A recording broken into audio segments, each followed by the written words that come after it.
انتهت مباراة السوبر الأفريقي بفوز نادي الزمالك على نادي الأهلي بركلات الترجيح بنتيجة 4-3 بعد انتهاء المباراة بالتعادل الإيجابي 1-1.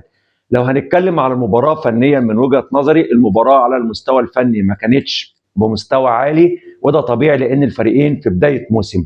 استحوذ نادي الزمالك على معظم فترات المباراة، وإن كان الاستحواذ سلبي إلا بعض التصويبات اللي من بعيدة اللي كانت من ناصر ماهر.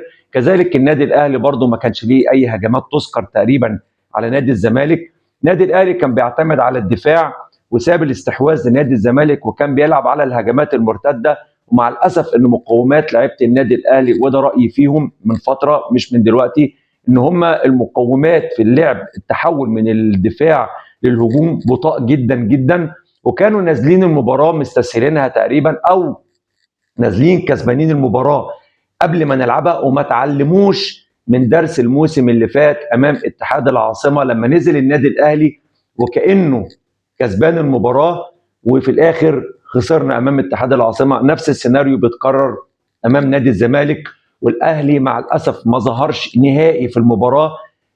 امام عاشور، حسين الشحات، بيرسي تاو، لعيبه كتير جدا ما كانتش في مستواها النهارده، وكانت بتلعب على المنظره، او اللي عاوز يعمل لقطه في المباراه يكسب بيها اهات الجمهور، عكس الزمالك اللي كان بيلعب برجوله وكان بيلعب بروح.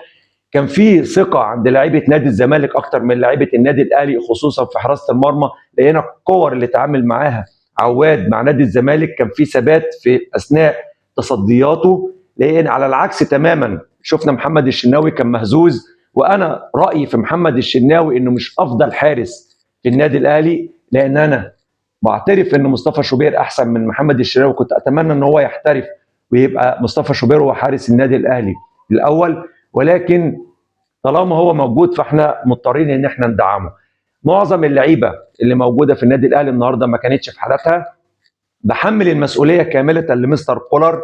آه، انت مشيت في الخط الامامي اتنين لعيبه عندك، مشيت احمد عبد القادر ومشيت كريستو، وما جبتش ما يعوضهم. وانا شايف ان الاثنين دول افضل من طاهر محمد طاهر وافضل من بيرسي تاو، لكن في الاول وفي الاخر دي اختياراتك انت. المباراه دي ألم على وش كولر عشان يعرف ان النادي الاهلي محتاج تدعيم في الخط الامامي، لان احنا مع الاسف عندنا لعيبه في الخط الامامي في التحول خصوصا من الدفاع للهجوم بطاء جدا، عندهم سوء تصرف والكره موجوده معاهم. الاهلي الموسم اللي فات بدا بنفس البدايه وبعد كده كسب كل حاجه. نتمنى ان شاء الله ان تكون دي بدايه للنادي الاهلي ان هو يكسب في خلال الفتره اللي جايه ان شاء الله كل حاجه زي ما عمل الموسم الماضي. بالنسبه لنادي الزمالك، اتمنى ان نادي الزمالك تكون دي بدايه بالنسبه له، لان طبعا نادي الزمالك سواء كسب او خسر كنا هنسمع زيطه. طبعا هو كسب هيزيد بالمكسب، لو كان خسر كانوا هيزيطوا بقى في نظريه المؤامرات والشماعات والجو اللي احنا عارفينه ده. فسواء كده او كده جماهير نادي الزمالك بتزيط، لكن دلوقتي بدايه الموسم بالنسبه لكم ببطوله وعلى حساب النادي الاهلي اصبح ملكوش حجه. هنتفرج على الزمالك خلال الفتره الجايه، هل هيفوق ولا هنسمع نظريه مؤامرات جديده وشماعات جديده؟ انما بالنسبه للنادي الاهلي انا مطمن ان النادي الاهلي بيقدر يرجع تاني بسرعه، بس الاهلي محتاج تدعيم في خلال الفتره اللي جايه وخصوصا في الخط الامامي. اتمنى يا رب دايما اشوفكم على خير، والسلام عليكم ورحمه الله وبركاته.